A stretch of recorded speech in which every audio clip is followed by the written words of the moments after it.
Bagamba nti tosala gwa kawala nga towuliriza gwa kalenzi. Finally Suna Ben avuddeyo n'abaako byayogera.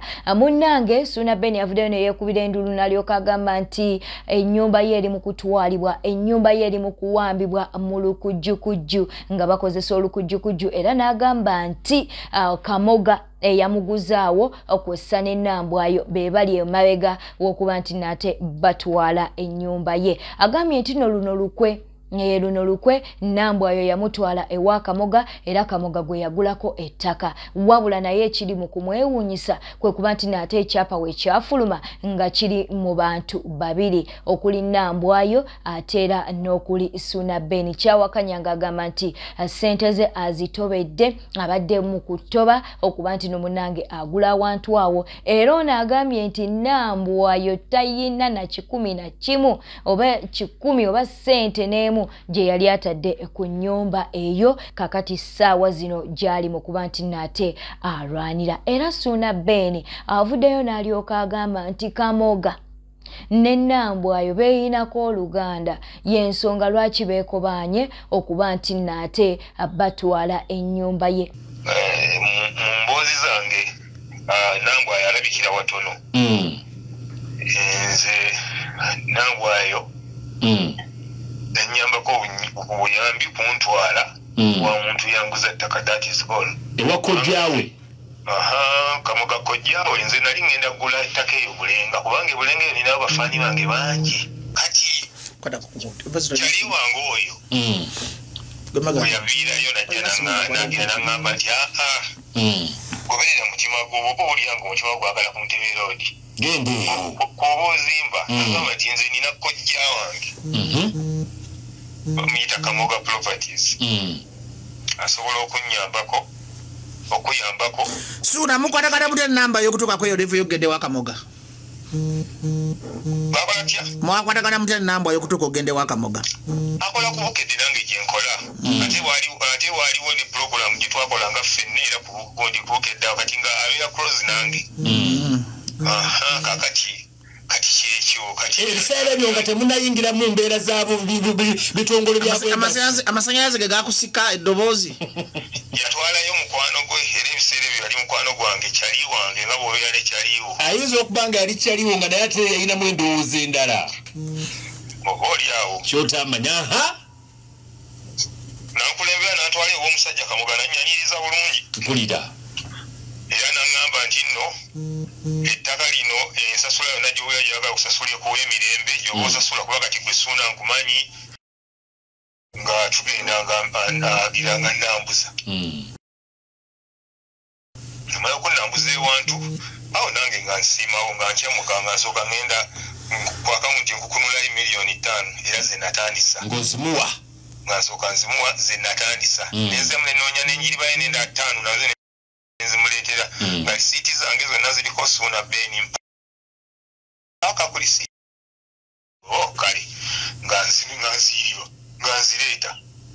Kaakati obuzibu bwava mu kubanja kyapa. Manjiriza Kamoga ekyapa kyange emyaka 2 mirambirira. Nga nakikuwa? Kamoga nga tampa kyapa kyange. Manjiriza Kamoga yakuwanga lisiiti kwe wasasula ssente zonna? Yamuwanga. Yazimpanga. Zonna ziri mu mannya go matuufu. Suna Ben awedde emirimu tekuliko kawakatirwa konna kubanga era naye teyalina nsonga lwaki yali akongerako. To make the matter worse, waliwo we natuuka nga $10,000 zimbuze ezimalirizayo ettaka nga mbulayo $10,000 esente ze ezisembayo zanzoganya nnyo. Bwe zinzoganya Kamoga yennyini nampya n'aŋŋamba mutabani nti wangi okubye nnyo ebivulu mu Kampala muno, lwaki togendako e Masaka n'otegekako mu kisaawe eyo ewammwe bakwagala ewammwe nti munnange nga ngendandiramu mbazira nemugamba mbazira nti wangi lwaki tugendako e Masaka mbazira nga akkiriza nga tugenda e Masaka nga tukuba endongo yaffe Mukama nga agituwamu omukisa, najja nziruka ne miliyoni za Kamoga 10 n'enzimukubira awo mu maaso nemugamba muzeeyi nkusikujjeemu n'aŋŋamba mwana gw'oli muzira naye ondabye nange weeri omusajja omutetenkanya saakuwadde fulani tolaba weeri emekete oyinza oli w'amaanyi muzeeyi bw'ati bwe yayogera. Kaakati sirina buzibu na kintu kirala kyonna, nze sirina kintu kirala kyonna kye ngenda kwogerako. Mpulira. Njagala Kamoga ampe ekyapa kyange. Njagala Kamoga Properties akwate. Kakati Suna kyogenda okukola nga kiri mu mannya gange. kyokka kyenjagala oyo Katemba bwe yakola okutuuka okufulumya ekyapa nga kuliko abantu babiri ekintu kyesimugambangako etutayogerangako naye tetutuulangako ne Kamoga wansi kubanga omuntu okugatta ekyapa ng'ekyo mukanya ne mutula wamu okutuula wansi ne mukola n'endagaano naye kakati obuyinza bujjawo amaanyi yagajjawa ye kikola kye nga musajja muvumu nnyo agambye nti era Kamoga ye yawa Nambwa y'amagezi okuba nti n'ennyumba eno agendayo babeere nga bagigendamu bo nga basuubira nti nno egenda kuteekebwamu omuntu omulala.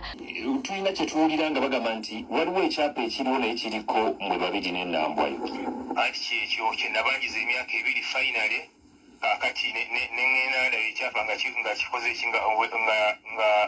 nga kifulumye nga kuliko abantu babiri kakati obuzibu nze nategeera lwaki bakikola batyo nga bannindiikiriza maliriza enju eyo okuva enkumbi yatema omusingi yasooka mpaka olwaleero ng'enju eriwe mugirabidde mu mawulire oyo omwana ow'obuwala talinnyangayo yadde n'okumanya kiki ekigenda mu maaso yadde n'okumanya nkozesaani yadde n'okumanya matiriyo mujjawa yadde n'okumanya bintu yadde tamanyi bifa ku sayiti mu njogera ennyangu tabimanyi kakati oyo omwana muwala wa Kamoga amuyita kojja kati mwami Kamoga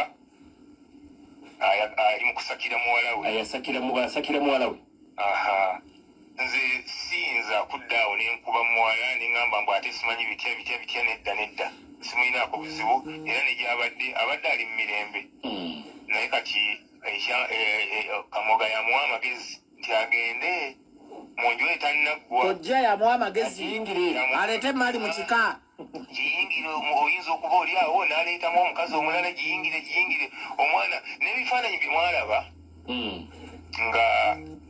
nga era ebyafuluma kubanga yabissaamu amaanyi ye ng'omwana omuwala bitambule nga naliwo ababuloga nga bagamba mbu nno Suuna agoye omukazi mu nnyumba ennyumba yali tesuulangamu yadde omuntu yenna okuggyako omulenzi asikaali gwe nateekerawo kaaluumu kamu awo asulawo ng'akuuma etegeeza temuli muntu mulala yenna yali asula Nambwa yo sitali tasula mu nnyumba eyo yali tasulangako mu nnyumba eyo wabula bwe yawulira nga bamuwa amagezi amugamba nti genda ogiyingire nga tennaggwa ajja kunoonya bwakufulumyamu ebule kubanga ajja kuleetamu abakazi abalala kati nno munnange yembeera eyo naye nze gyendi era nsirise Suuna kyoba okola Suuna beni kyoba okola ompulira Suuna bino ebintu bijeemu okutyamba abakazi banandaba batya genda mu mateeka tujja kuyamba olwanirira ebintu byo bwejeemu okutya bino ebya pabuliiki musimanyi omukazi yesi muntu omukazi alina naitisa okubba olwokuba mukazi genda mu mateeka amatuufu tujja kuyamba olabe ng'olwanirira emaali y'abaana bo kati bino biteeke muti olwanirira musaayi gw'abaana bo ekintu ekinnuma mu mutima kwe kuteekawo kwagala okuyingirira enju eyo nga bayita mu mbeera ya muwala yasonda bajjo owangalidde mu mawulire teri muwala wasonda oyo omuwala akola mu mawulire obimanyi nakigambye edda wano gundi nakigambye edda wano Kadima ne muga nti nange yembeera gy'oyitamu nange gye nali mpitamu naye nze sisobola kubeera ku sayidi ya mukazi kuba nange bambonyabonyeza nnyo Suuna